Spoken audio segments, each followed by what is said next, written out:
Buenos días, hermanos, ¿cómo están? Gracias a Dios. Si me dan un poquito más de audio, por favor. De volumen, sí, sí. 1, 2, sí, sí. 1, 2, sí, sí. 1, 2, 2. Ok, ¿cómo se oye allá atrás? ¿Bien? Ok. Bien, bueno, hermanos, pues estamos en esta mañana reunidos para una celebración muy importante y muy especial. Internacionalmente, esta semana de Pascua pues celebra eventos importantísimos en la historia de la humanidad, registrados en el Medio Oriente, en Jerusalén, a través de la vida del personaje más extraordinario que ha pisado la faz de la tierra, el Hijo de Dios, la encarnación de Dios, Jesucristo. Y hoy domingo, domingo de resurrección, pues vamos justamente a hablar de esta temática, la resurrección de nuestro Señor Jesucristo. Y como decía la hermana Claudia, pues damos la bienvenida a nuestros hermanos de Casa de Oración Apatzingán que están vinculados por la transmisión desde allá. Así que, ¿por qué no le damos un saludo a los hermanos de allá? Uy, uy. No, los de allá son menos y los van a saludar con más énfasis, hermanos, de verdad. A ver, con gozo. Dios les bendiga. Hola, hermanos de Apatzingán. Bueno, ahora sí. Digo, para que vean que sí vinieron, porque la toma es hacia mí, no es hacia ustedes. Entonces van a pensar que estoy solo aquí en la congregación. Gracias a Dios. Bueno, la resurrección de Jesucristo. Hermanos, sin la resurrección de Cristo no hay cristianismo. Simplemente es la estructura, la base, la columna vertebral de nuestra fe. ¿Por qué? Bueno, en primer lugar, porque es la resurrección lo que valida que Cristo es el eterno Hijo de Dios. Romanos 1:4 dice lo siguiente, que Cristo fue declarado Hijo de Dios con poder, según el Espíritu de Santidad, por la resurrección de entre los muertos. La condición eterna del señorío de nuestro Señor, de Jesucristo, se define en base a su resurrección. Y bueno, también es la resurrección lo que demuestra que Dios aceptó el sacrificio de Cristo a nuestro favor. Si Cristo hubiera quedado en la tumba, entonces tendríamos que concluir que Cristo murió solamente por sus pecados y no ganó nuestra salvación en ese sacrificio. Sin la resurrección, Pablo dice en 1 Corintios 15:14, y si Cristo no resucitó, vana es vuestra fe, aún estáis en vuestros pecados. Entonces entendemos que si Cristo no resucitó, pues todos vamos camino al infierno sin ningún tipo de esperanza. Porque la única forma de saber que la muerte de Cristo en verdad fue aceptada por Dios y en ella se descargó toda la ira de Dios por causa de nuestro pecado es porque Dios lo levanta de entre los muertos. Además, si Cristo no resucitó, pues no hay ninguna esperanza de que en algún momento en el futuro nosotros también seremos levantados de la muerte. La resurrección de Cristo, digamos que es las primicias de nuestra propia resurrección. La resurrección es la primera de todas las demás. La resurrección de Cristo es la primera de nuestra propia resurrección, digamos, es las primicias de la resurrección. Por eso Juan nos recuerda en 1 de Juan 3:2 que cuando nosotros resucitemos seremos como Él, porque le veremos tal como Jesucristo es. En Romanos 8:11 dice, y si el espíritu de aquel que levantó de los muertos a Jesús mora en vosotros, el que levantó de los muertos a Cristo Jesús vivificará también vuestros cuerpos mortales por su espíritu que mora en vosotros. El mismo poder de Dios, manifiesto por vía de la persona del Espíritu Santo, que levanta de los muertos a Cristo, es el mismo poder con el cual nosotros igualmente experimentaremos la resurrección en su tiempo preciso. Entonces, hermanos, si Dios no pudo resucitar a Cristo, si esto hubiera sido así, no tendríamos nosotros ninguna esperanza, ni ahora ni en la eternidad. Literalmente estaríamos condenados y confinados a una eternidad de sufrimiento y de tristeza. La resurrección, hermanos, entonces podemos concluir que es absolutamente todo.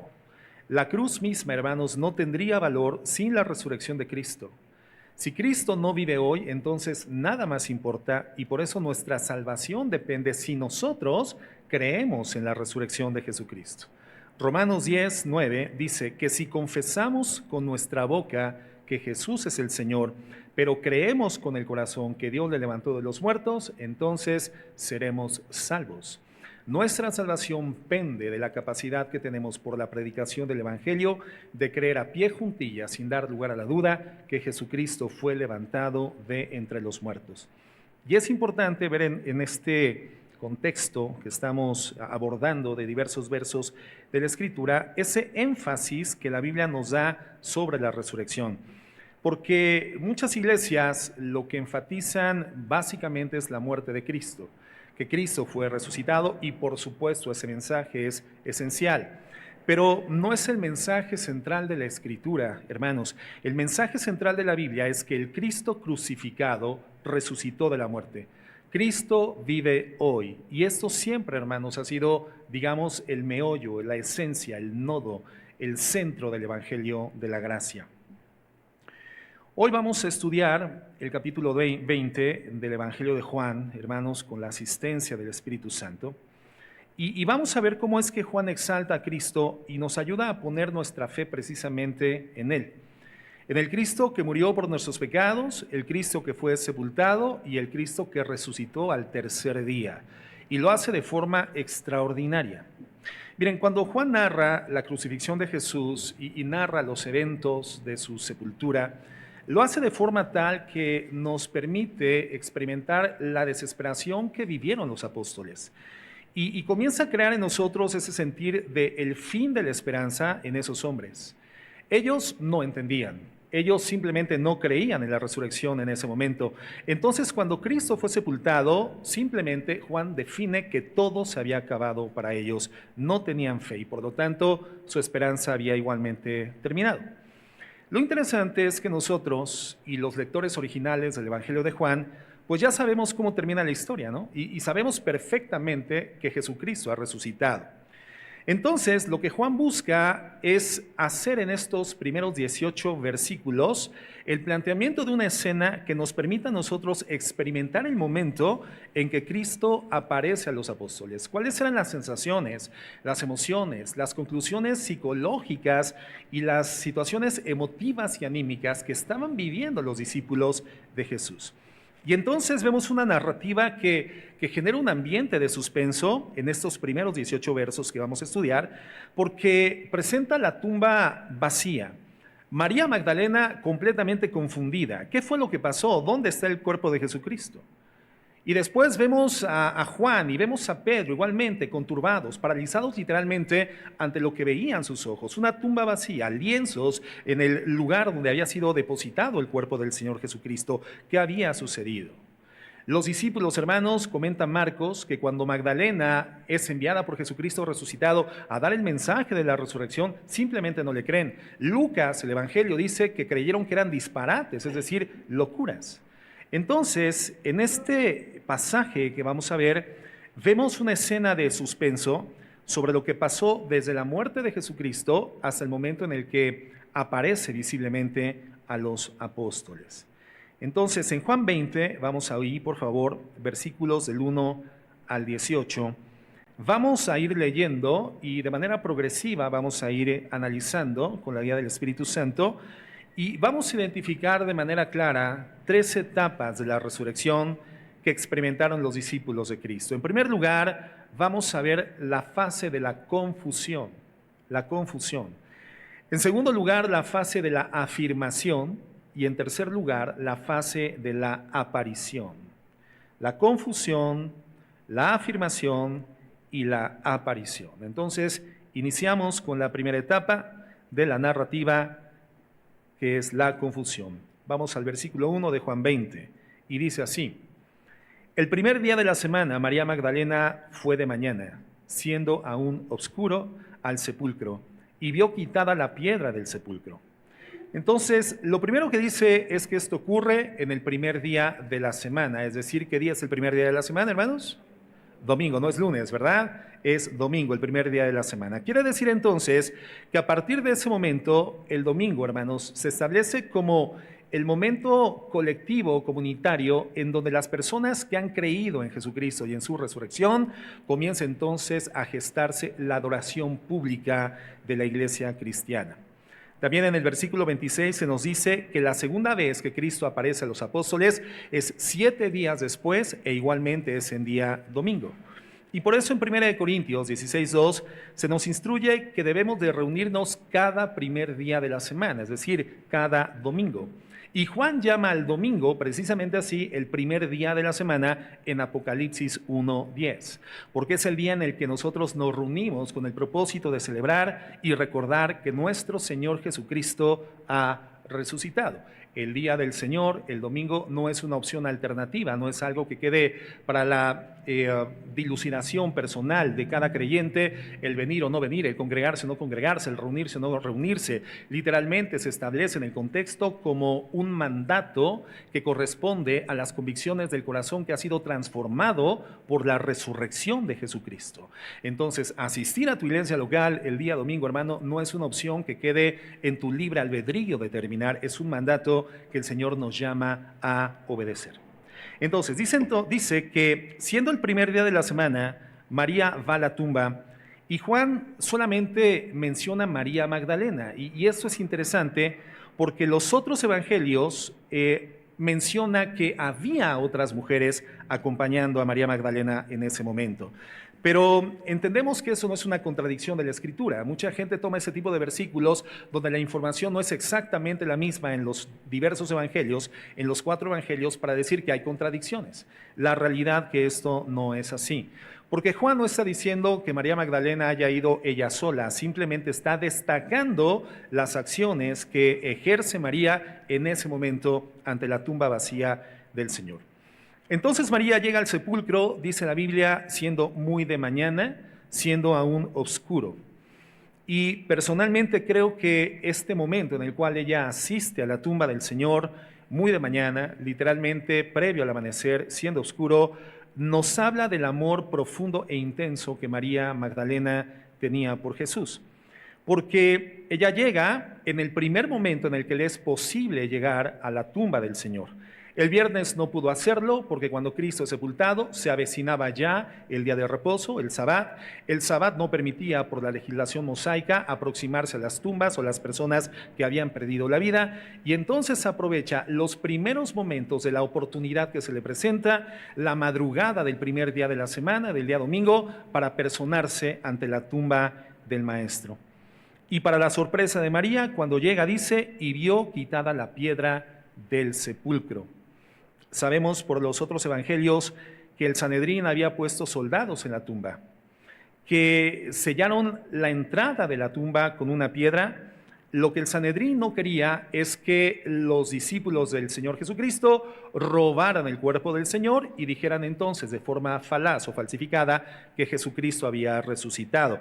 Entonces es muy interesante esto porque vemos que los judíos impíos, los judíos que no habían creído en el mensaje de Jesucristo, estaban mucho más convencidos de un posible intento de falsa resurrección que la resurrección en la cual no habían creído los discípulos de Cristo, cuando el Señor en diversos momentos les había dado con absoluta claridad el mensaje de su muerte y de su resurrección al tercer día.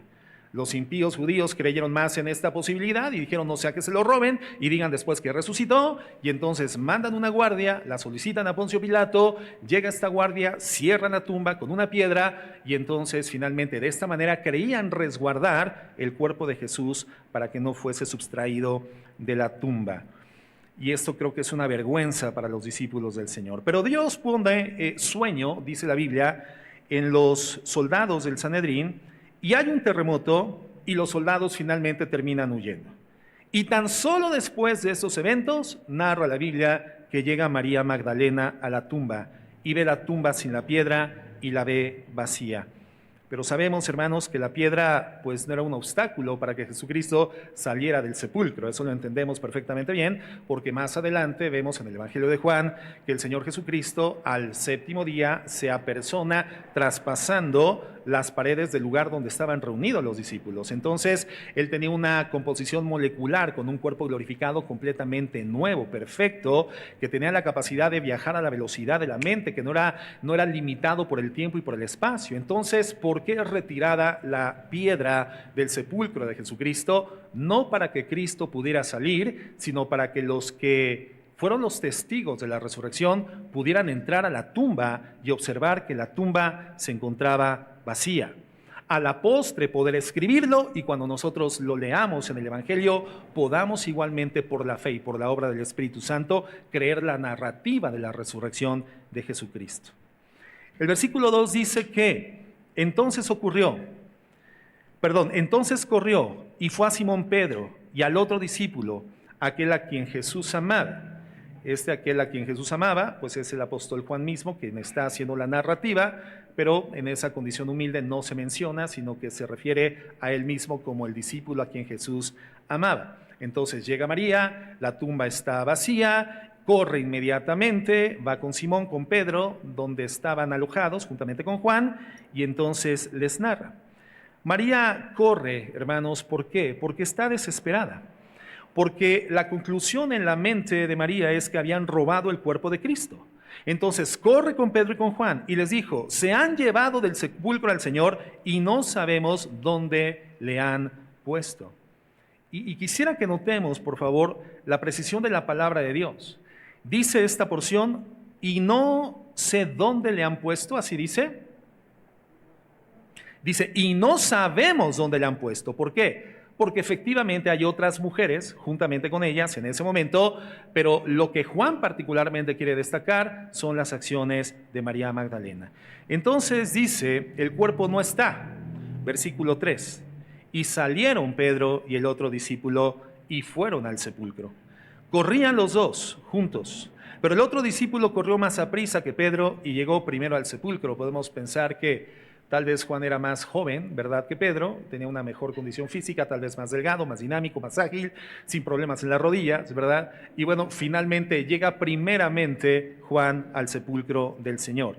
Y fíjate lo que dice el versículo 5, y bajándose a mirar, vio los lienzos. Quien está narrando aquí, hermanos, y está llevando la escritura a los eventos es el mismo apóstol Juan.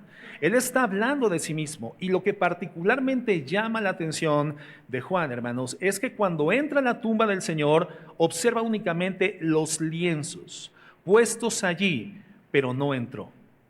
Bajando a mirar, dice el versículo 5. Y esta expresión en el griego, hermano, es la idea de mirar intensamente. Debemos entender que la luminosidad del sol todavía no se encontraba al interior de la tumba, era un lugar oscuro y entonces tuvo que fijar intensamente la atención, tuvo que tornar su vista y finalmente pudo percibir, cuando sus pupilas se acostumbraron a la sombra de la tumba, pudo percibir que solamente en ese lugar se encontraban los lienzos del Señor. Él está enfatizando esto, ¿por qué? Porque entendemos que él se encuentra en shock. Solamente ve los lienzos y no entiende, está conturbado. O sea, vemos a Juan en una condición de parálisis psicológica y física. Yo me imagino la mente de Juan corriendo a toda velocidad, queriendo dilucidar qué fue lo que sucedió. Desde el reporte de María, de la tumba vacía, hasta ese momento, las cosas simplemente, hermanos, en la mente de Juan y más adelante en la mente de Pedro no tenían absolutamente ningún sentido, porque si se llevaron el cuerpo a otro lugar, ¿por qué dejaron los lienzos? ¿Qué sentido tendría haber dejado los lienzos? Si robaron el cuerpo del maestro, no entendemos esta acción habiendo tomado el tiempo necesario para retirar los lienzos en los cuales estaba enredado el cuerpo del maestro y después quitarle el sudario, doblarlo y dejarlo en un lugar aparte. Entonces vemos esta escena en una condición de conturbación en el alma, en la mente de Juan, sin poder llegar a una conclusión precisa. ¿Qué es lo que sucedió? ¿Por qué se llevaron al maestro y por qué dejaron los lienzos? Entonces, bueno, vemos a Juan pasmado. El verso 6 dice, luego llegó Simón Pedro tras él, y bueno, sabiendo que Pedro era más temperamental y más atrevido, dice, y entró en el sepulcro y nuevamente, y vio los lienzos puestos allí. Entonces, Pedro ve que la tumba está vacía. Vemos el impacto que tuvo esto en la mente de Juan, porque nuevamente menciona los lienzos, hermanos. Verso 7 dice, y el sudario que había estado sobre la cabeza de Jesús, no puesto con los lienzos, sino enrollado en un lugar aparte. La palabra lienzo en el griego, hermano, hace referencia a un pañuelo. Era un pañuelo de cierta dimensión que alcanzaba para poder enredar literalmente la cabeza del Señor Jesucristo. Entonces ahora tenemos ya en la escena a tres personas, tenemos a María, tenemos a Juan, tenemos a Pedro y a las otras mujeres que no son mencionadas en el Evangelio de Juan y están en un estado de confusión completo. en un estado de conturbación, desconcertados, simplemente perplejos, y considero en un estado de pasmo ante la situación. Y esto implica algo importante porque esta narrativa no nos habla de algo ingenuo ni inocente, aun cuando parece ser así en la experiencia de esos personajes. Aún podría parecer una escena bonita ante esta sorpresa al no ver el cuerpo del Señor dentro de la tumba, pero hermanos, no es así. Lo que nos narra la Biblia en este pasaje no es una escena bonita, es una escena de confusión producto de la incredulidad. Es una escena de confusión en la mente y en el alma, en el corazón de estas personas, producto de su incredulidad, por no creer la palabra de Cristo.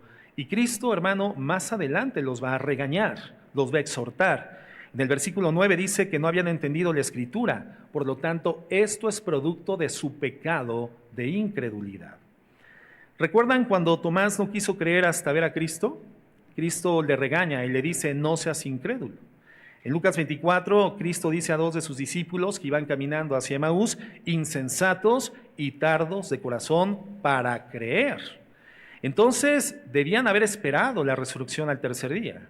Todos los discípulos, hermanos, no solamente Juan y Pedro y María Magdalena, sino todos, Marcos, Mateo, Jacobo, Lucas, todos, hermanos. Bueno, Lucas todavía no tenía aparición en la escena de la historia, pero todos los discípulos que caminaron cercanos al Maestro y que escucharon de su propia boca la resurrección al tercer día, debían haber estado en la tumba en la mañana de ese primer día de la semana. Tendrán que haberse apersonado desde el amanecer juntamente con María Magdalena, pero no para ungir el cuerpo del Maestro, sino para celebrar la resurrección de Jesucristo. Entonces la escena que se está narrando aquí, hermanos, es producto de la confusión, y la confusión producto del pecado de incredulidad. Su confusión, hermanos, es producto de la incredulidad. No sé si logramos ver esto. Ellos optaron por solamente creer lo que podían ver con sus ojos físicos. Ellos creyeron lo que vieron. Ellos vieron a Cristo colgado en la cruz y después vieron a Cristo, el cuerpo del Señor, siendo bajado sin vida de esa cruz. Entonces, ellos definieron su fe por lo que vieron. Pero también creyeron que Jesucristo no iba a regresar. Es decir, ellos no creyeron lo que Cristo les había dicho, no creyeron la palabra de Jesús.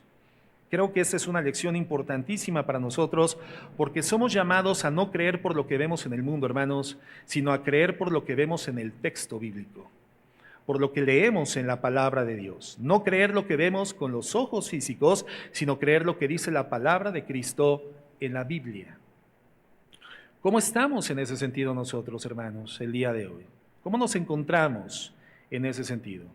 Cuando vemos que las cosas van mal, desde nuestra perspectiva humana, ¿entramos en pánico? ¿Entramos en confusión? ¿O ponemos nuestra fe en la palabra de Dios, que necesariamente se cumple, porque es la palabra de Dios? Dios es soberano, hermanos, y todo lo que Él nos ha prometido, la Biblia asevera, y tenemos el argumento fehaciente, inobjetable, de los eventos sucedidos tal como fueron profetizados en el Antiguo Testamento, en cumplimiento perfecto en el Nuevo Testamento. Entonces tenemos la palabra de Dios. Pedro habla de esta como la palabra profética más segura, a la cual hacemos bien en estar atentos, como una antorcha encendida que alumbra en lugar oscuro. Entonces no importa cómo se vean las cosas, no importa lo que parezca ser, no importa que eventualmente a veces parezca que todo se acabó, que no hay más esperanza. No importa si Cristo está en la tumba el viernes y el sábado, si Él dijo que iba a resucitar, hermanos, Él nos llama a creer. La pregunta es, ¿qué promesas de Cristo te cuesta trabajo creer? ¿Qué promesas del Señor Jesucristo contenidas en el texto bíblico te son una complejidad para poder entregar enteramente el depósito de tu confianza en la palabra del Señor? Cuando Cristo dice que Él te va a ayudar a lidiar para vencer tu pecado, ¿le crees o eres incrédulo? Cuando Cristo promete que no hay justo desamparado ni su descendencia que mendigue pan, y de repente vienen tiempos de escasez, ¿le crees o eres un incrédulo? Cuando el Señor te promete que no te dejará ni te desamparará, ¿lo crees o eres incrédulo? Cuando el Señor nos ha prometido que Él va a regresar, hermanos, ¿esto llena nuestro corazón de gozo o estamos todavía demasiado confundidos por las pruebas y con las cosas que hasta este momento no vemos? Cristo, hermanos, nos llama a dejar de ser incrédulos. La confusión en la vida de una persona redimida, la confusión en la vida de un hijo de Dios, siempre será el resultado de su incredulidad. Una persona que no deposita enteramente su confianza en el Señor Jesucristo y su palabra contenida en la Biblia, es una persona que transitará su vida caminando en medio de la confusión. Así como en Génesis 11, cuando vemos a esta gente construyendo la torre de Babel, cuando la instrucción de Dios había sido: pueblen la tierra nuevamente y dispérsense en todo el globo terráqueo. Ellos decidieron habitar en una sola comunidad y edificar una torre que llegara hasta el cielo. Dios no lo permite y al final termina sucediendo lo que la palabra de Dios había determinado. Él confunde las lenguas y entonces comienzan a ejercerse los estados nacionales. El Señor nos llama a dejar de ser incrédulos, hermanos, y creer para poder salir de nuestro estado de confusión. Si tú tienes confusión en alguna área de tu vida, hermano, evalúalo, reflexiónalo, piensa en eso de manera honesta, correcta, transparentemente, evalúa ante la luz de la palabra. Ya hay un elemento de la Escritura en donde tú no has depositado tu confianza y por eso te encuentras en confusión. Pasemos a la segunda etapa. La primera fue la confusión. ¿Producto de qué? De la incredulidad.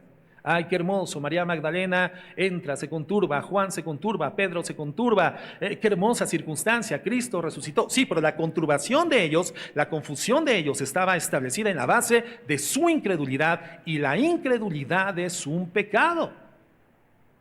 Pasamos entonces a la segunda etapa, que es la etapa de la afirmación. Verso 8, Juan 20:8. Entonces entró también el otro discípulo, es decir, Juan. Pedro entra, es el primero que entra. La primera vez que Juan está ante el sepulcro, dice la Biblia que él no entra, simplemente se queda afuera, ve los lienzos sobre el lugar donde estaba el cuerpo de Cristo, y dice: entonces entró también el otro discípulo detrás de Pedro, que había venido primero al sepulcro, dice, y vio y creyó. Vio y creyó. Y esto, hermano, pues ya es diferente, es algo lindo. ¿Por qué? Porque ya que Pedro entró en la tumba, Juan agarra valor, ¿verdad?, para entrar también, y dice que vio. ¿Qué fue lo que vio Juan? ¿Qué fue lo que vio? No vio el cuerpo de Cristo. No vio a Cristo resucitado. Lo que vio nuevamente, hermanos, fueron los lienzos. Vio que el cuerpo de Cristo no estaba en la tumba. Entonces, no ver a Cristo en la tumba, fíjate, le llevó a creer. No ver a Jesucristo en el lugar donde se esperaba que estuviera el cuerpo muerto de Cristo, no verlo, le llevó a creer. ¿Qué fue lo que él creyó? Bueno, evidentemente no entendió todo. De hecho, él admite en el versículo 9 que no entendió lo que las Escrituras tenían, que las Escrituras decían que se tenían que cumplir, pero en ese momento Juan sí es el primero en creer en la resurrección de Cristo. Y por eso este punto lo he llamado la afirmación. Juan está afirmando de sí mismo que creyó que Cristo había sido resucitado. En contraste a Tomás, que pudo creer, no pudo creer hasta que pudo ver. Entonces, en Juan 20:29, donde dice Jesús: porque me has visto, Tomás, creíste, bienaventurados los que no vieron y creyeron, pues entendemos que el bienaventurado de Juan 20:29 es Juan, precisamente, porque él cree en la resurrección de Jesucristo sin haberla visto. Le voy a pedir a los hermanos que duermen que se despierten. Hoy es domingo de resurrección. Y ahorita tal vez yo hago un milagro de resurrección con los que están durmiendo, ¿verdad? Entonces, no duerman, hermanos, porque es una pérdida de tiempo venir a la iglesia y quedarse dormidos, ¿ok? Prestemos atención, alertas, acuérdense, el domingo es el día del Señor y por lo tanto, conveniente desde el sábado tener todo a tiempo para poder dormir suficiente y estar alertas ante el mensaje de la palabra, porque si no, tu vida no es transformada, no es cambiada, tu vida queda asignada en una condición de retroceso espiritual, ¿ok? Entonces, no durmamos en la iglesia. No voy a permitir hoy particularmente que nadie se duerma, ¿correcto?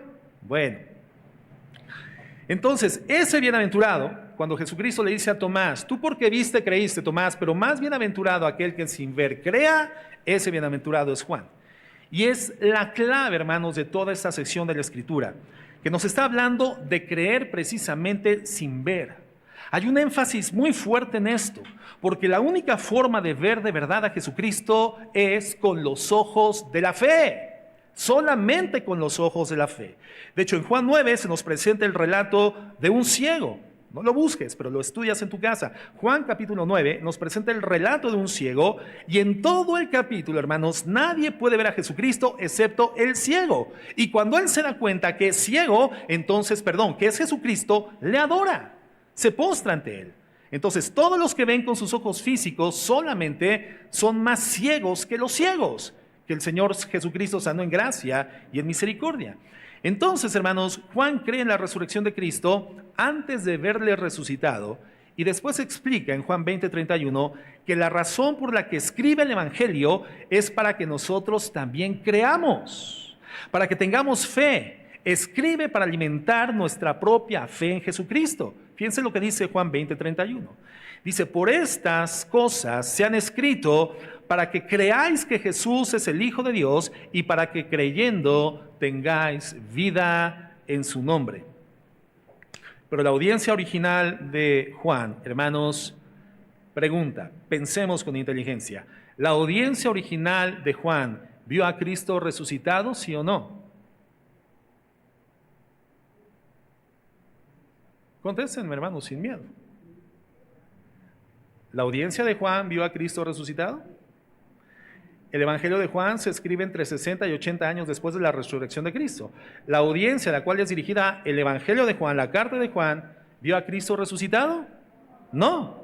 Nosotros mismos, hermanos, generacionalmente, ¿vamos a ver a Cristo resucitado en esta vida, sí o no? No, por supuesto. Cristo, hermano, ¿se va a aparecer a nosotros para verle en esta vida, sí o no? ¿Quién dice que sí? ¿Quién dijo que sí? Ay, su vecino, dale un codazo y despiértelo, hermano, por favor. Nosotros no hemos visto a Cristo resucitado, hermanos. Ni tampoco veremos a Cristo resucitado en esta vida, en nuestras condiciones medioambientales, físicas, caídas y terrenas. Hermanos, no lo vamos a ver. No lo vamos a ver. Por lo tanto, nosotros también tenemos que creer en Él antes de verlo. Somos llamados a creer en Cristo por la fe.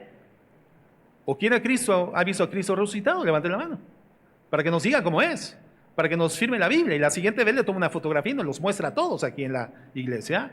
Pero nadie, hermano, ha visto a Cristo resucitado en nuestra generación, y no lo veremos a menos que Dios lo defina por soberanía, personificarse y aparecerse a alguna persona en particular. Pero en términos generales, generaciones enteras han transcurrido desde el último avistamiento de Jesucristo en Hechos 2 y hasta el día de hoy, hermano. Cristo no ha sido visto por nadie resucitado. Por lo tanto, ¿cómo somos llamados nosotros a creer en Él? ¿A través de la fe o por la vista? Por la fe. Lo que Juan nos está mostrando en esos versos es que por el poder del Espíritu Santo, cuando él vio la tumba vacía y vio los lienzos, entonces él finalmente creyó en el Señor, en la resurrección. ¿Qué es lo que quiere Juan al escribir esto? Que veamos nosotros también la tumba vacía en la Escritura. Y cuando veamos la tumba vacía en la Biblia, nosotros también creamos. Ni los lectores originales de Juan ni nosotros tendremos la dicha de ver en esta vida a Cristo resucitado, no en esta vida. Pero más bienaventurado es aquel que cree sin verlo. Nosotros somos llamados a ser parte de esa bienaventuranza, y a eso Juan nos está invitando, a creer junto con él antes de ver a Cristo resucitado. Un día lo vamos a ver, nos va a tocar ver a Cristo en la gloria de su resurrección, cuando regrese por su iglesia. Y todas las personas del mundo y de todos los tiempos, dice la Biblia, que también lo van a ver cuando regrese a la tierra. Pero entonces Él va a regresar para juzgar a sus enemigos. Dice la Biblia que Él tomará la espada de su boca, ese hierro, y con ese hierro de la espada de su boca, su palabra, matará a sus enemigos. Y los que no estén inscritos en el libro de la vida, hermanos, serán echados al lago de fuego. Entonces, ¿cuándo hay que creer? Antes de ver a Jesús. Físicamente, nosotros veremos a Cristo cuando Él venga por su iglesia y seremos llevados a su presencia. Y eventos cósmicos extraordinarios narrados en el Nuevo Testamento, hermanos, tengan su acaecimiento, tengan su registro, sucedan. Las bodas del Cordero, el tribunal del Señor, regresaremos con Cristo. Nosotros le veremos resucitado cuando seamos llevados a su presencia en gloria. Pero los que no lo vean por la fe, lo verán solamente físicamente cuando el Señor Jesucristo regrese al juicio del gran trono blanco, y los que no estén inscritos en el libro de la vida por no haber creído en Él sin verlo, sean finalmente echados en el lago de fuego y azufre que arde por la eternidad. Entonces entendamos, somos llamados a creer en Cristo sin verlo. Esa es la dinámica. Esa es la dispensación en la cual nos encontramos. La mejor de las dispensaciones, la dispensación de la gracia. Cuando podemos ser salvos no por los méritos que nosotros hayamos ejercido, ni por las virtudes que hayamos alcanzado, sino porque el mérito de Cristo se establece fundamentalmente para podernos representar a la humanidad, siendo Él el depósito de la culpa del pecado cometido por nosotros, en donde la ira santa de Dios lo juzga, lo mata en la cruz del Calvario, y nosotros somos libertados por la fe en ese acto salvífico, libertados de la condenación eterna, reconciliados con el Padre, porque Cristo nos sustituye, Cristo nos expía, Cristo nos perdona con su sangre en el lugar que nosotros teníamos que haber ocupado. Cuando nosotros creemos sin haber visto a Cristo, entonces nuestra redención se hace una realidad. Formamos parte de la dispensación de la gracia, pero somos llamados a creer antes de ver. Esa es la dinámica. Si tú vas a ver a Jesucristo o vas a creer en Él hasta que lo veas, entonces tengo que advertirte, lo verás cuando Jesucristo venga como el juez de la tierra. Y cuando Jesucristo aviente al lago de fuego a los que no creyeron en Él antes de verlo. En el versículo 9, Juan nos demuestra el lugar donde vemos a Cristo. Y quiero por favor que veamos esta conexión. Juan nos exhorta a creer no por ver, sino por leer lo que dice la Escritura. En Juan 29 dice, porque aún no habían entendido la Escritura, que era necesario que Él resucitase de los muertos. Entonces fíjense cómo Juan está poniendo la primacía en la Escritura, en los escritos, en lo que se encontraba en el papiro, en el pergamino, lo que había sido escrito por la inspiración del Espíritu Santo. Dice, porque aún no habían creído ni entendido la Escritura. Juan, aunque creyó por ver la tumba vacía, por una obra sobrenatural del Espíritu Santo, la verdad es que también tendría que haber creído antes. Él debía haber creído por las Escrituras, la palabra de Cristo, pero también por las palabras del Antiguo Testamento que profetizaban la resurrección de Jesucristo. Pero entonces entendemos que pasajes como Isaías 53:10 no fueron entendidos y por lo tanto no fueron creídos por ellos.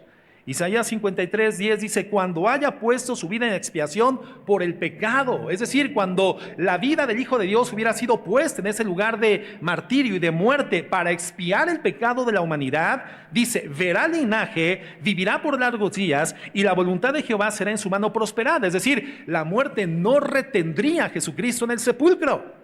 Ellos lo leyeron, pero no lo entendieron, entonces no lo creyeron. Ellos tampoco entendieron el Salmo 16:10, que dice, porque no dejarás mi alma en el Seol, ni permitirás que tu santo vea corrupción. Cuando Jesucristo muere en la cruz del Calvario, dice la Biblia que su alma desciende a los lugares más profundos de la tierra, su cuerpo queda en el sepulcro, pero el Salmo 16:10 había anticipado con cientos de años que Jesucristo bajaría a los lugares centrales de la tierra, al Hades, su cuerpo quedaría en el sepulcro, pero ni su alma quedaría esclavizada en el Hades, ni su cuerpo se descompondría, no vería corrupción. Y esto es justamente lo que sucedió. El alma de Cristo y su espíritu salen del infierno, hermano, llegan al cuerpo de Cristo, el cuerpo de Cristo es glorificado y sale con vida perfecta, vida eterna en condición física y glorificada de la tumba. Ellos lo habían leído, sin embargo, no lo habían entendido. No entendieron esto, y por eso el énfasis de Cristo en el aposento, cuando está dialogando con sus discípulos y cuando ora al Padre por ellos, donde les habla de la necesidad de la iluminación del Espíritu Santo. Y en Juan 16:13, Cristo les anticipa esto y les dice, pero cuando venga el Espíritu de verdad, Él los guiará a toda verdad. Y entonces, mientras aquí vemos a Pedro y a Juan en estado de confusión ante la tumba vacía del Señor Jesucristo, vemos más adelante, en Hechos capítulo 2, descendiendo a la tierra sobre la vida de los discípulos, dando cumplimiento a la palabra profética de Cristo de Juan 1:8, cuando les dice: no salgan de Jerusalén, pero me serán testigos cuando haya venido sobre ustedes el Espíritu Santo, y entonces sí serán aquellos que podrán atestiguar ante todo el mundo, Jerusalén, Judea, Samaria y hasta lo último de la tierra. Y en Hechos 2, hermano, desciende el Espíritu Santo, se da el cumplimiento de la promesa de Cristo y ¡pim!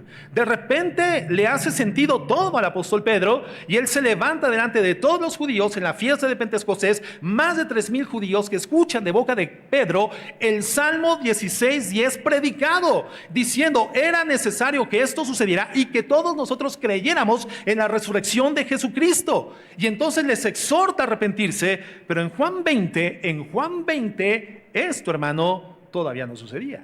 Y por eso Pedro no entiende nada frente al sepulcro vacío de Jesucristo. El siguiente versículo, Juan 20:10, dice: y volvieron los discípulos a los suyos. Entonces, como vamos en la narrativa, llega María Magdalena, ve la tumba vacía, corre con Pedro, corre con Juan. Juan y Pedro llegan a la tumba. Juan ve, se asusta, se sale, se acerca a Pedro, entra Juan, ve los lienzos nuevamente, cree, pero después de que todo esto sucede, dice que Pedro y Juan regresan a los suyos. Seguramente un hostal o un lugar en Jerusalén donde ellos se hospedaban con sus familiares, no lo sé, la Biblia no lo define, pero regresan a los suyos. Y me llama la atención cómo es que simplemente la Biblia dice que regresan donde estaban. Porque en ese momento, hermanos, Cristo ya no se encuentra sujeto a un cuerpo corruptible. Jesucristo había resucitado. Él no tiene ya limitaciones de tiempo y de espacio. Y entonces pudo aparecerse a ellos en ese mismo momento. Jesucristo pudo haber despejado todas las incógnitas que se encontraban conturbando la mente y el corazón de estos personajes y haberlas despejado por completo, simplemente apareciéndose a ellos. Pero no sucede esto. Simplemente, dice la Biblia, regresan a su casa. Y me pregunto, ¿por qué Cristo los obliga a esperar? ¿Por qué es que Cristo no aparece justamente en ese momento? ¿Por qué? ¿Por qué? Respuesta, hermanos, no tengo la más mínima idea. Porque la Biblia no lo menciona, porque la Biblia no lo describe, el texto no lo explica, pero creo que en esto, hermanos, tenemos una lección importantísima. Porque muchas veces el plan de Dios es para nosotros un misterio. Y no sabemos por qué nos hace esperar. Y vemos las cosas como están y creemos que Dios no está obrando a nuestro favor. Pero nos toca creer, aunque no lo veamos. Y tal vez Cristo quiso ayudarles a acrecentar su fe. No sabemos esto. Dios, lo que sí sabemos es que no tiene por qué revelarnos sus planes y propósitos. Dios no está obligado, Dios no se compromete a revelarnos sus planes y sus propósitos. ¿Por qué, hermanos? Porque Él es el alfarero y nosotros somos el barro. ¿Y quién es el barro? Dice la Biblia, dice el profeta, para decirle al alfarero: ¿qué es lo que estás haciendo? Hermanos, Cristo es el alfarero, nosotros somos el barro y somos llamados a confiar que la obra que está elaborando artesanalmente, artísticamente, es una obra perfecta. Dios nos llama a no ser incrédulos. Aunque nos toque lidiar con enfermedades, Dios nos llama a no ser incrédulos. Aunque nos toque lidiar con pruebas difíciles, Dios nos llama a creer en Él. Aun cuando hayan momentos en los que no vemos la bondad de Dios obrando en nuestras circunstancias o en el mundo, pero sí vemos la bondad de Dios en la Biblia.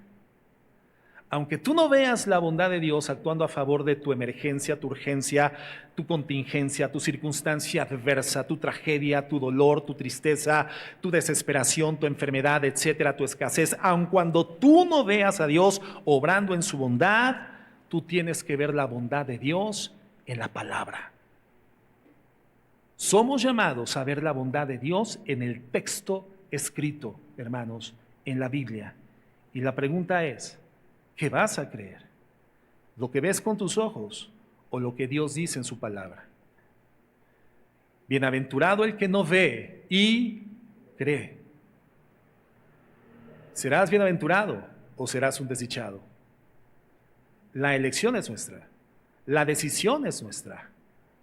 Somos llamados a beber de la palabra de Dios, alimentarnos de la palabra. Literalmente es el agua de vida, es el pan que sacia nuestra hambre, que sacia nuestra sed. Y es en la palabra donde tenemos la verdad profética más segura, a la cual hacemos bien en estar atentos como una antorcha encendida que alumbra en lugares oscuros. En el momento de la oscuridad de tu vida, por la tristeza, la desesperación, el abandono, la traición, la enfermedad, la muerte, cualquier circunstancia de las múltiples y diversas que inequívocamente van a tocar nuestras almas en el curso de la experiencia de vida, en los momentos oscuros, sobre todo en los momentos oscuros, somos llamados a ver fervientemente, beber de manera consistente, no retirar la vista de la palabra profética más segura, a la cual hacemos bien en estar atentos. Hermanos, porque más bienaventurado el que no ve, pero cree en lo que lee. Cree en lo que lee de la palabra de Dios. Entonces, bueno, finalmente vemos que Juan cree sin ver por la obra del Espíritu Santo. Y pasamos a la tercera y última etapa, que es la etapa de la aparición. Dice el versículo 11, pero María estaba fuera llorando junto al sepulcro, y mientras lloraba se inclinó para mirar dentro del sepulcro. Entonces, mientras Juan y Pedro regresan, María no regresa a ninguna parte, María se queda ahí. Y por eso veo claramente un amor intenso en el corazón de María por Jesucristo. Está literalmente llorando, y el verbo en griego no es sollozar, no es un llanto callado, hermanos. El verbo en griego es un lamento intenso, literalmente un aullido de dolor. Yo no sé si tú has visto en la internet o te ha tocado atestiguar un velorio, por ejemplo, islámico, donde los llantos de dolor, los aullidos son incesantes, es algo agónico. Bueno, eso es lo que está narrando la Escritura respecto de la experiencia emocional, anímica de María. Dice que ella lloró de esta manera. Y repite el verbo, miró intensamente dentro del sepulcro. Pero para su sorpresa, fíjate lo que dice el verso 12, y vio a dos ángeles con vestiduras blancas que estaban sentados, el uno a la cabecera y el otro a los pies, donde el cuerpo de Jesús había sido puesto. Pero por lo que dice el verso 13, parecería que María no se dio cuenta de que eran ángeles. Fíjate lo que dice, verso 13, y le dijeron, mujer, ¿por qué lloras? Y pienso que no se había dado cuenta porque, bueno, eventualmente nosotros observamos en el Antiguo Testamento algunas descripciones angelicales y son descritos de manera extraordinaria. En alguna forma, esta manifestación extraordinaria, luminosa, que literalmente abisma el ambiente del lugar donde esto se manifiesta, no se registró en este momento. María Magdalena no propiamente se da cuenta de que son ángeles porque no manifiesta ningún cambio en su percepción de la realidad, ningún cambio en la circunstancia. Al contrario, ellos le dicen, verso 13, mujer, ¿por qué lloras? Les dijo, porque se han llevado a mi Señor. Yo no sé dónde lo han puesto. Creo que para María lidiar con esta pregunta de por qué lloras, hermano, fue algo difícil de entender para ella, o algo complicado, porque para los judíos el honrar los cuerpos de sus muertos culturalmente era muy importante. Ustedes recordarán en el Antiguo Testamento a esos hombres de Jabes de Galaad que arriesgaron sus vidas por honrar el cuerpo del rey Saúl cuando los filisteos lo encuentran muerto después del suicidio del rey Saúl. Dice la Biblia que los llevan a Filistea y lo ponen sobre las murallas, y entonces estos hombres de Galaad valientemente arriesgan la vida, toman el cuerpo de Saúl para honrar el cuerpo de Saúl. Culturalmente para los judíos honrar el cuerpo, ungir los cuerpos de sus muertos era muy importante. Entonces entendemos el llanto de María. Pero entonces la pregunta es, ¿por qué le preguntaron eso los ángeles a María? Hermanos, simplemente porque María no tendría por qué estar llorando. Si ella hubiera creído en la resurrección de Jesucristo, ella tendría que estarse regocijando en ese momento. De hecho, desde el primer momento, cuando vio la tumba vacía, la primera vez, tuvo que haber corrido a la casa de Pedro y de Juan y decirles, el Señor ha resucitado, la tumba está vacía. Hizo exactamente lo que nos había dicho, conquistó la muerte, el Señor está vivo. Celebremos la resurrección del Señor. Pero ella estaba llorando. Y entonces la confrontación de los ángeles es un poco como la pregunta del Señor en el huerto del Edén cuando Adán y su mujer pecan y ellos se dan cuenta vergonzosamente de que están desnudos y entonces cosen hojas de higuera y las hojas de higuera no tienen el poder de cubrir su desnudez ante el Señor ni quitar su vergüenza, se esconden tras los árboles y Dios pregunta, ¿dónde estás, Adán? Y la pregunta de Dios evidentemente no era para enterarse dónde estaban, Él sabía dónde estaban, era más bien para que Adán y Eva se dieran cuenta de la posición espiritual que hoy guardaban por causa de la comisión voluntaria del pecado. Entonces, este tipo de preguntas en la Biblia nos da testimonio de que son expresadas con el propósito de llevarnos a situar la ubicación en la cual estamos por causa de la incredulidad, por causa de la confusión o por causa del pecado. ¿Por qué lloras? Y ella responde naturalmente, porque se llevaron el cuerpo de mi Señor. Pero ¿por qué lloras? Tendrías que estar celebrando.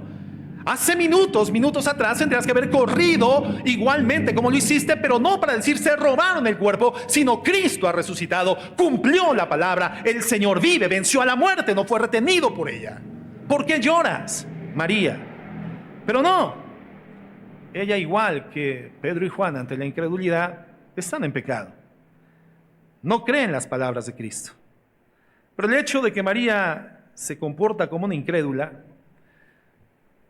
hace que la gracia del Señor, hermanos, la piedad de Cristo, la bondad de Cristo, la misericordia de Cristo brillen refulgentemente. Y aún en ese estado, Cristo decide aparecerse a María Magdalena. La primer persona que ve a Jesucristo resucitado es ella, María Magdalena. Hermano, y Cristo no se aparece a María Magdalena porque ella ha sido la única persona en tener fe. No, Cristo se aparece a ella a pesar de su incredulidad. De la misma forma en la que la mayoría de nosotros experimentamos el toque de Cristo en nuestro corazón. No en medio de un momento de profunda convicción y fe. Es más, en la mayoría de nosotros en una condición de plena ignorancia de los preceptos escriturales y del mensaje del Evangelio, el Señor llega en gracia, en amor y en bondad, tocando la puerta de nuestra alma y personificándose por vía de su Espíritu Santo, iluminándonos su gracia, su amor y su bondad en medio de nuestra incredulidad. Entonces, María le contesta a los ángeles, bueno, porque se llevaron a mi Señor y no sé dónde le han puesto. O sea, María solamente quería saber dónde estaba el cuerpo del Señor para ungirle y seguir llorando su muerte. Pero fíjense el verso 14. Cuando había dicho esto, se volvió y vio a Jesús que estaba allí, mas no sabía que era Jesús. Jesús le dijo, mujer, ¿por qué lloras? ¿A quién buscas? Ella, pensando que era el hortelano, es decir, el jardinero, le dijo, Señor, si tú lo has llevado, dime dónde lo has puesto y yo lo llevaré. O sea, lo mismo que con los ángeles. Verso 16. Jesús le dijo, María. Volviéndose ella dijo, Raboni, que quiere decir maestro. Al principio, cuando ve a Cristo, no lo reconoce, pero en el momento en el que Cristo dice su nombre, de inmediato, hermanos, reconoce la voz de Jesús. Una vez más, la diferencia importantísima entre solamente ver y escuchar la voz de Cristo. Una distancia abismal en resultados. No pudo reconocerlo por la vista física, pero cuando la oveja, dice la Biblia, escucha la voz de su pastor, la oveja reconoce la voz de su pastor y lo sigue. Mis ovejas, Juan 10, oyen mi voz y me siguen.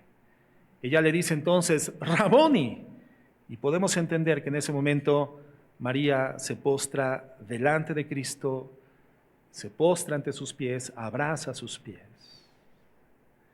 Las ovejas oyen la voz de su pastor, conocen la voz de su pastor y la oyen.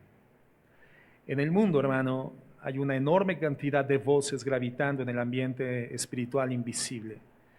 Son voces, son ingrávidas, no podemos verlas, no son tangibles, no podemos tocarlas, no podemos abrazarlas, pero sí podemos creerlas y obedecerlas. Hay verdades y hay mentiras que están gravitando y sociológicamente, filosóficamente, psicológicamente, culturalmente podemos insubstancialmente como son, abrazarlas, creerlas y seguirlas. En el mundo hoy gravita la voz de todo tipo de filosofías, sistemas religiosos, sistemas de pensamiento, Dilucidaciones intelectivas que al paso de los años el hombre ha constituido y ha generado doctrinas de pensamiento y gravitan. Hoy en día hay una enorme cantidad de filosofías orientales que están tomando posición determinante en la mente y en el corazón de la gente, el yoga, el feng shui, meditación trascendental y todo ese tipo de cosas, donde la gente cree que está encontrando un poco del alivio del peso de sus almas. Pero la Biblia dice que hay una sola voz gravitando en el mundo espiritual invisible, que es la voz del Maestro, y quienes reconocen esta voz son quienes la conocieron anteriormente en el contacto, la comunión, la convivencia con Jesucristo, y no son confundidos. Las ovejas, mis ovejas, oyen mi voz, la reconocen y la siguen. La pregunta para ti en esta mañana: ¿cuál es la voz que estás siguiendo para tomar determinaciones en tu vida? ¿Cuál es la voz que está dando dirección y gobierno a tus decisiones? ¿Cuál es la voz que está determinando la conducción de tu matrimonio, de tu familia, del lugar donde vas a vivir, donde vas a trabajar, cómo vas a generar tu vida, tu servicio a Cristo o no tu servicio a Cristo? ¿Cuál es la voz que estás siguiendo? ¿Qué es lo que determina lo importante y lo no importante, lo prioritario y lo secundario en tu vida? ¿A qué le prestas tu atención? ¿A qué le das tu tiempo? ¿Dónde enfocas tu mirada? ¿Dónde está orientado tu oído? Los cristianos somos una especie de radios de transistores, hermanos, esos radios antiguos que le levantabas la antena y hacia donde dirigieras la antena captaban una radiofrecuencia y entonces la reproducían a través de sus bocinas. Hermanos, ¿a dónde estás conectando? ¿Hacia dónde se está dirigiendo? ¿Qué radiofrecuencia espiritual está capturando tu corazón, tu mente? Y eso es lo que inequívocamente vas a reproducir en tu vida. Mis ovejas, dice el Señor, oyen mi voz y la siguen.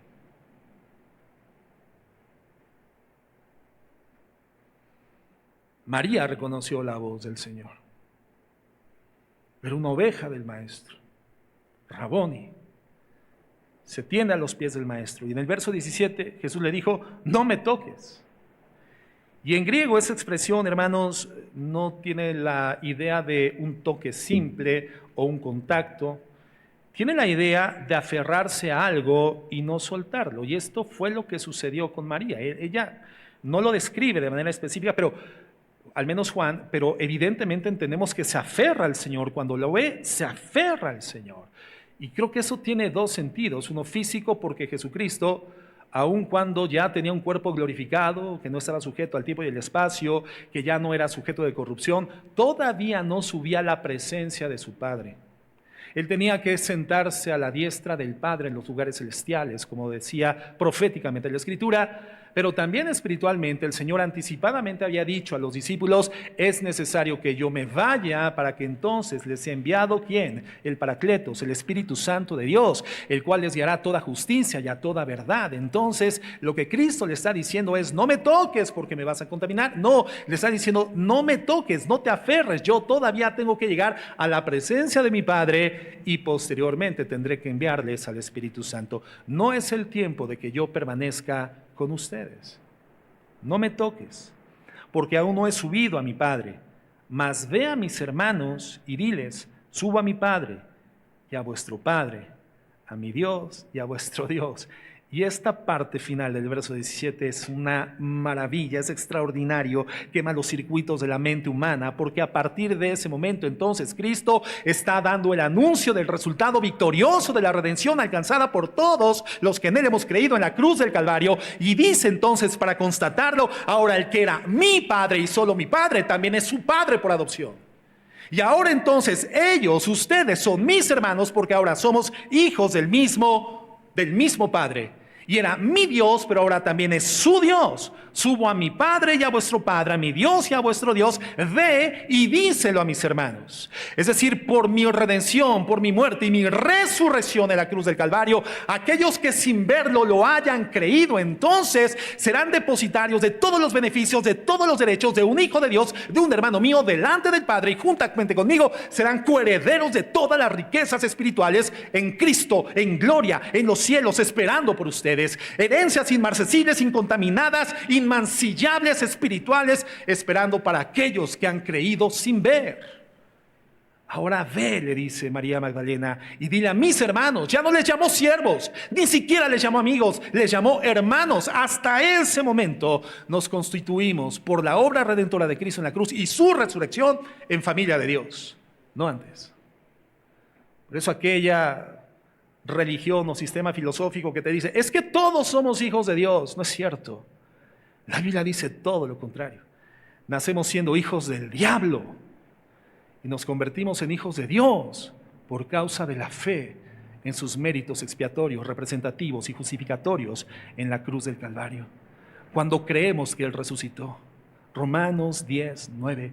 Todo aquel que confiese con su boca que Jesús es el Señor y cree en su corazón que Dios le levantó de los muertos, ese será salvo. No nacemos siendo hijos de Dios, nacemos siendo enemigos de Dios. Hay una herencia pecaminosa que viene transitando línea de sangre genealógica por todas las historias de la humanidad desde Adán. Y por esa sangre contaminada transmitida genéticamente, todos nacemos en la absoluta necesidad de ser salvados por el pecado que cometió Adán y que nosotros hemos heredado y que a la postre nosotros cometemos por nuestro libre arbitrio, por nuestra libre voluntad, por el ejercicio equivocado de nuestra voluntad.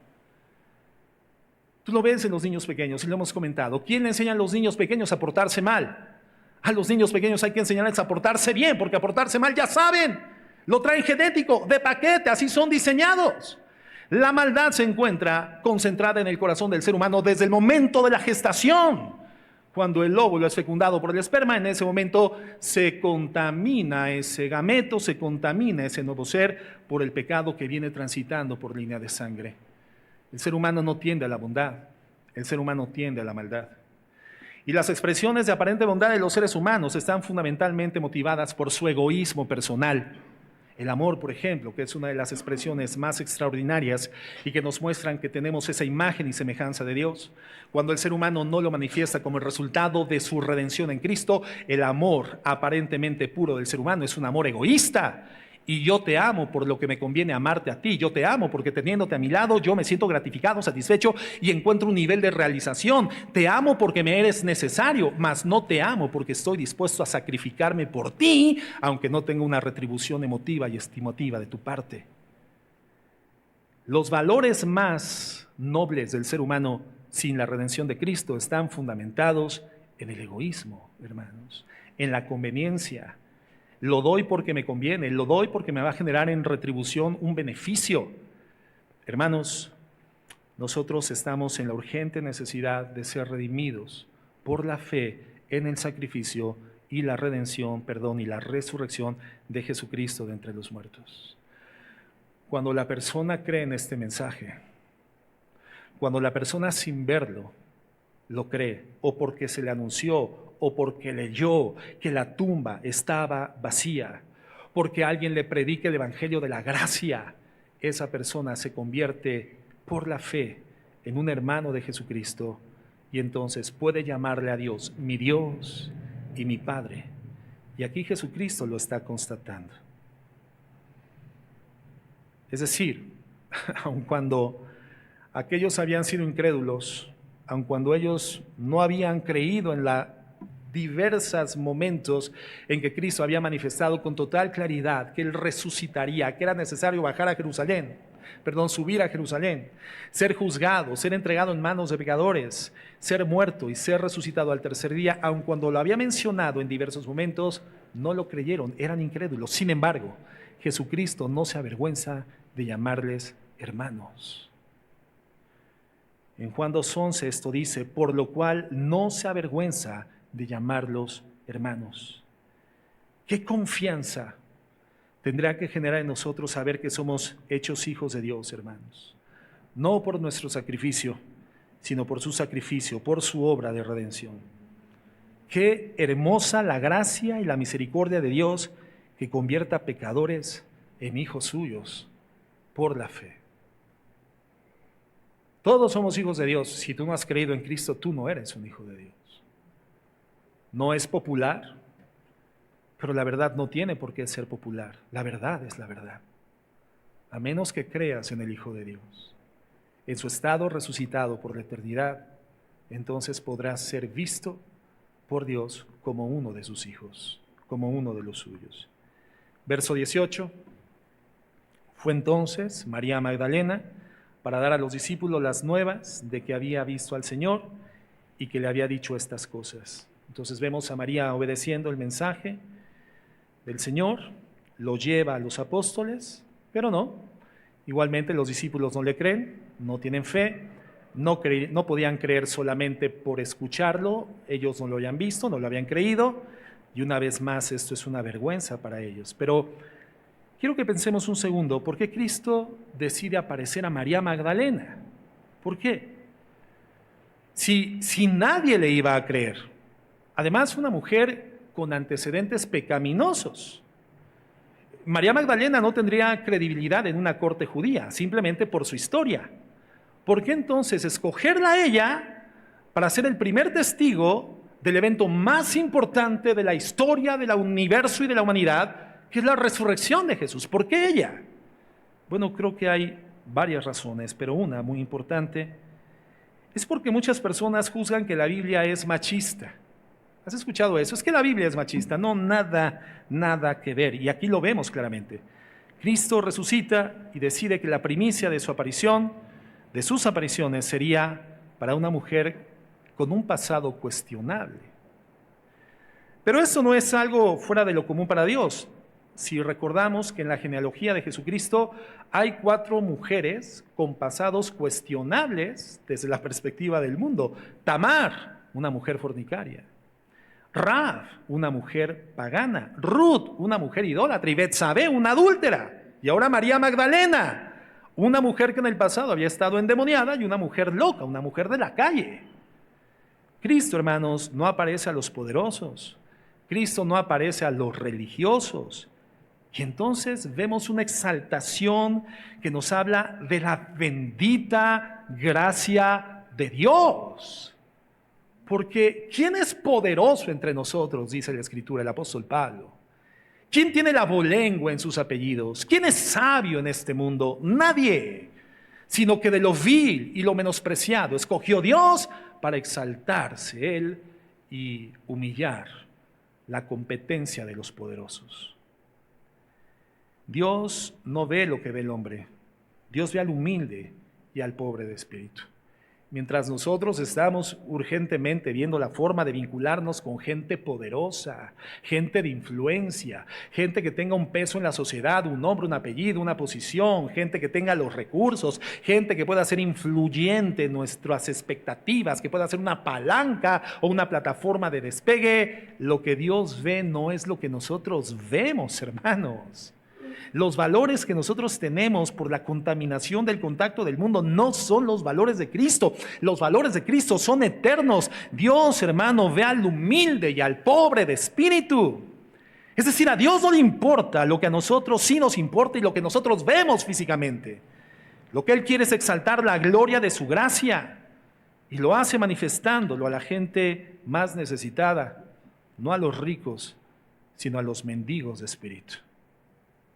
Bienaventurados los pobres de espíritu.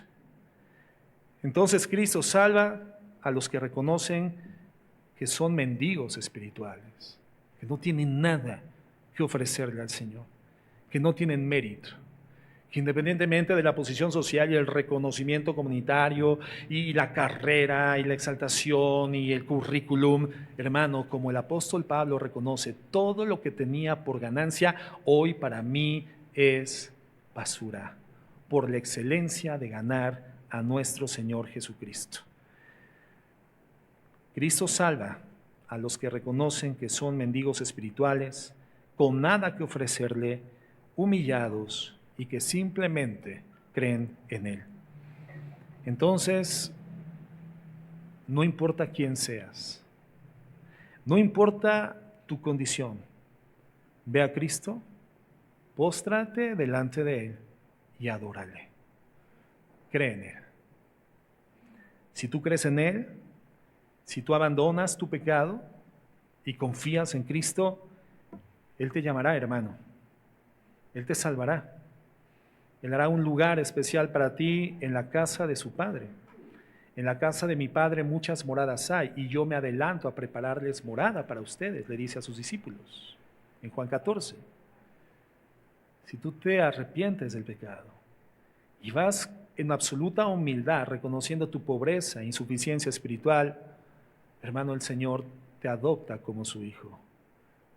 Pasas a ser familia de Dios por la fe, no por tus obras, no por tu sistema religioso ni por tu personal código de conducta moral, no por lo que tú has autodeterminado como conveniente para tu vida o válido para tu vida, no por tus múltiples autojustificaciones de tus decisiones, sino porque has reconocido que nada de lo que tienes o estructuraste vale delante de los ojos de Dios. Lo único que vale delante de los ojos de Dios es el sacrificio de su Hijo Jesucristo. El sacrificio que vale es ese. Cuando crees que en ese sacrificio tú fuiste representado y que Cristo fue levantado por el poder del Espíritu Santo de la muerte, entonces dice la Biblia, eres salvo, un hijo de Dios. Antes no. Eres una criatura de Dios porque Dios te ha creado, pero no eres un hijo de Dios hasta que crees en el nombre de su Hijo Jesucristo.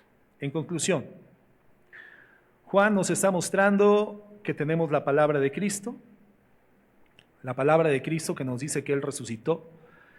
Tenemos la palabra de Cristo que nos dice que Él volverá, y entonces la pregunta es si vamos a creerlo o no.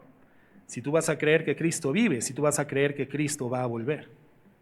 Y como ya lo comentamos, si tú esperas hasta la segunda venida de Cristo para verlo y creerlo, será demasiado tarde. Y por eso la urgencia de creer en Él hoy sin verle. Voy a pedir al grupo de alabanza que pase, por favor. Y en tanto los muchachos se instalan, quiero revisar con ustedes, para terminar, 1 de Pedro 1, verso 3.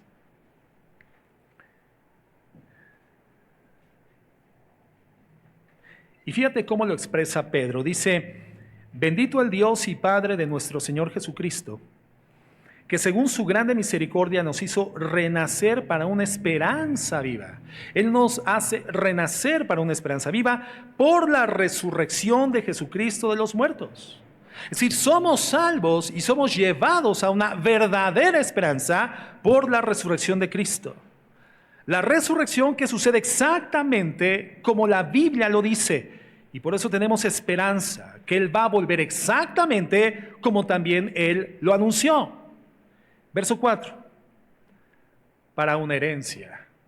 Y fíjate cómo es esta herencia. Es una herencia incorruptible, incontaminada, inmarcesible, reservada en los cielos para vosotros. ¿Dónde está esa herencia, hermanos? No está en esta tierra.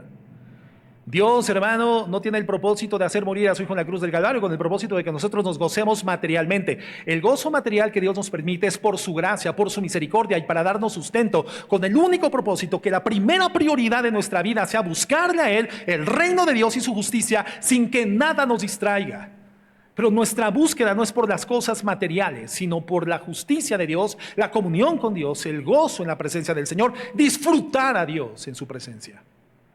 La herencia que espera por nosotros es una que no se contamina. Aquí cualquier herencia, por bien resguardada que esté en una caja de seguridad bancaria, es susceptible de ser contaminada, de ser mancillada y de ser acabada. Pero esta herencia que menciona Pedro es inmarcesible, incontaminada, reservada en los cielos para ustedes. Ustedes que son guardados por el poder de Dios mediante la fe, para alcanzar la salvación que está preparada para ser manifestada en tiempos postreros. En lo cual vosotros os alegráis, y fíjate en esto, aunque ahora por un poco de tiempo, si es necesario, tengan que ser afligidos en diversas pruebas. Vamos a ser afligidos cada ocasión que sea necesario por las inevitables pruebas que en las manos de Dios no tienen el propósito de aplastarnos, de nulificarnos o de matarnos, sino el propósito de fortalecernos, edificarnos y llevarnos a la madurez espiritual. Si esto es necesario, seremos afligidos por diversas pruebas, dice la Biblia. Verso 6, lo cual vosotros os alegráis.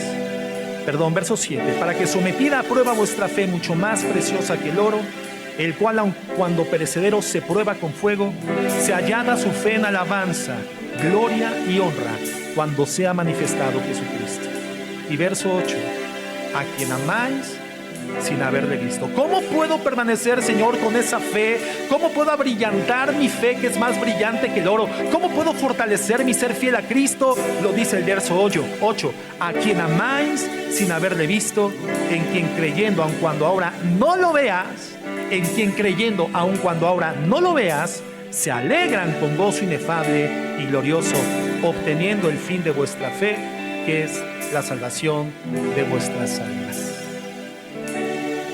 El mismo punto, vemos el mundo, pasamos por pruebas, entramos en estados de confusión, de incredulidad, ponemos la vista en cosas del mundo y Dios nos exhorta a poner nuestra vista en la palabra de Dios y en las preciosas promesas de Jesucristo.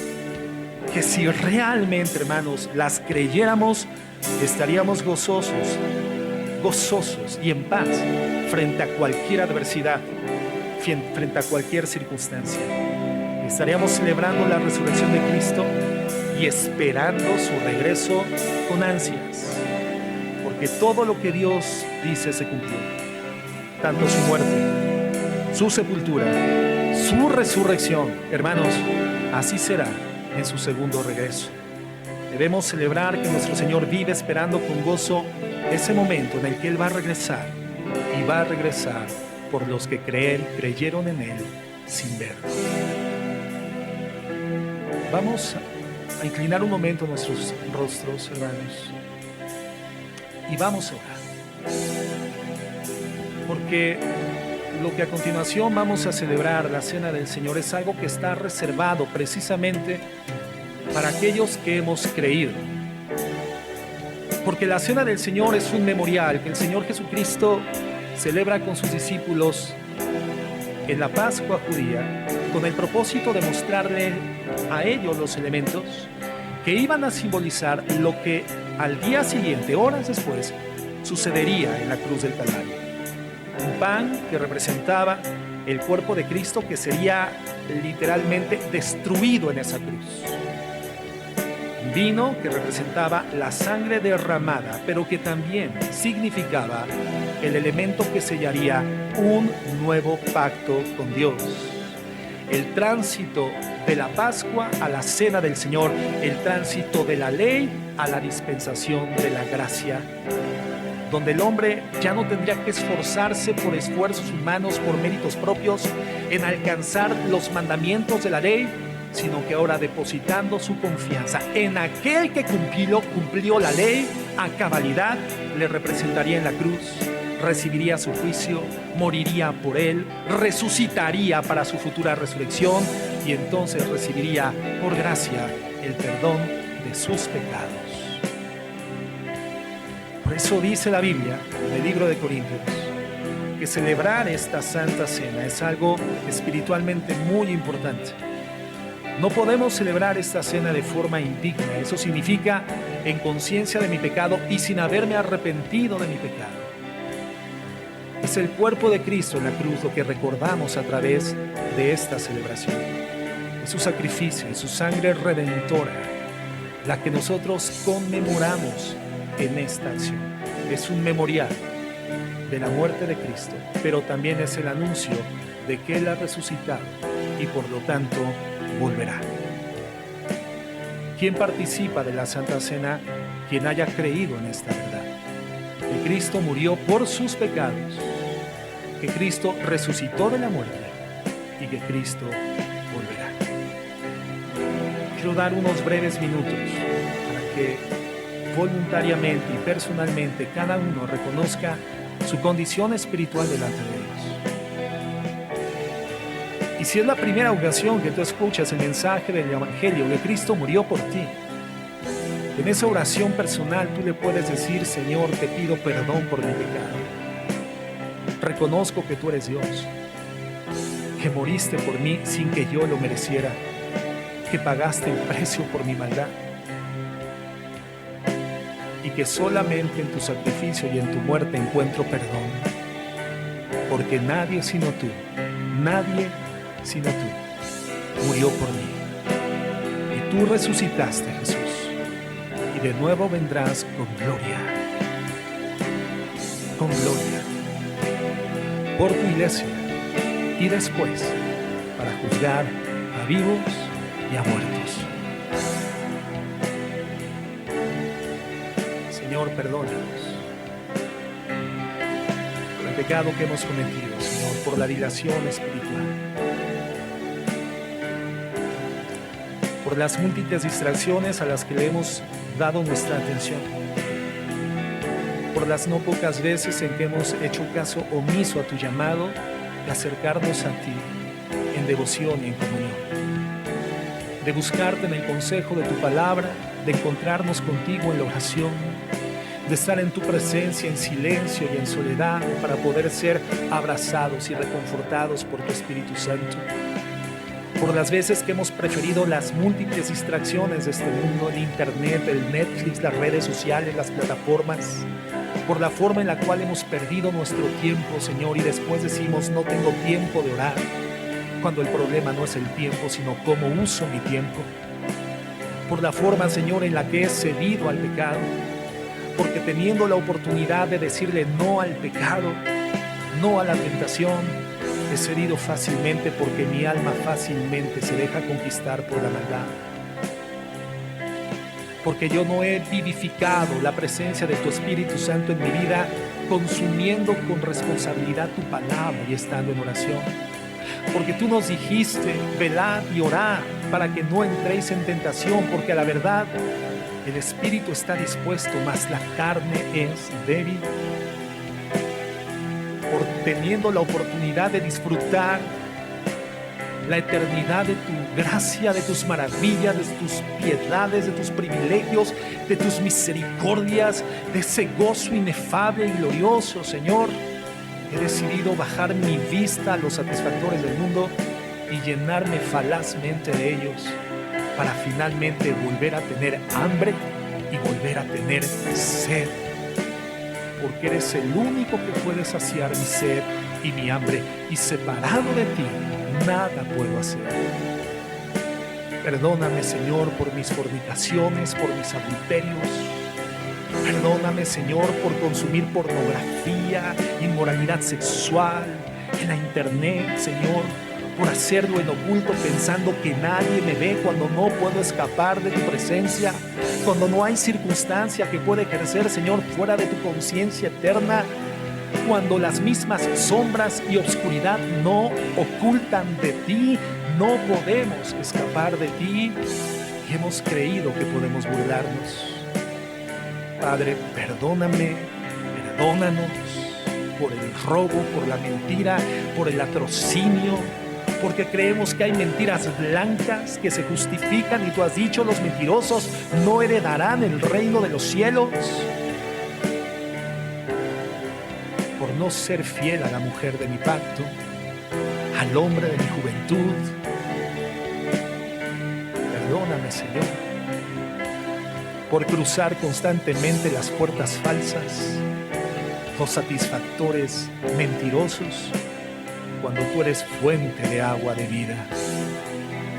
Señor, perdóname y perdónanos y ayúdanos a serte fieles.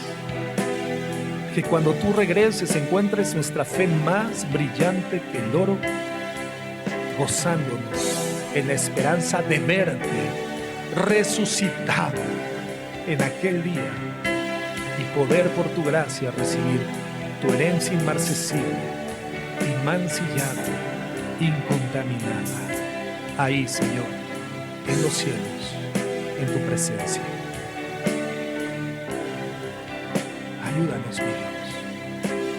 Tú moriste por nosotros y resucitaste para la gloria de tu Padre y para nuestra resurrección. En el nombre de Jesús. Amén. Libremente